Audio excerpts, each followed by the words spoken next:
The first things you need to learn is change the way you think. Do you think your money will buy you more or less in 5 years' time? Your money is probably close to halving every 5 years. I told my dad, Dad, look here, a book. Think and grow rich. My dad said, my friend, the only way you're going to get rich is work and get rich. I studied all the books that I could get. Our job is to educate and to teach people about not only cryptocurrency, but how to create passive income. I am going to look at Bitcoin as a business, not as a hobby. I teach you not to become a what of Bitcoin, not to become a customer. Write it down. Give your money to those people and they will look after your money. You don't ever get told your responsibility, you figure it out, you look after it. Let me ask you this, if you're saving money in the bank and you're getting 0.12% return per year, but inflation is 4% per year, what's happening to your money?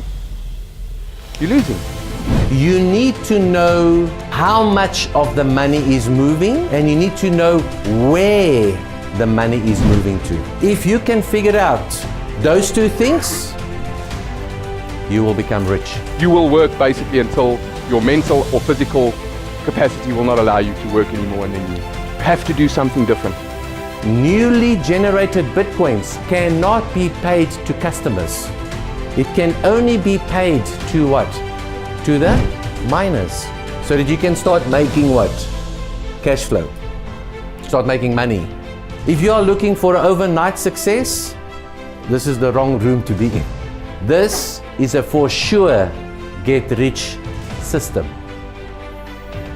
Can I repeat it again? This is a for sure get rich system.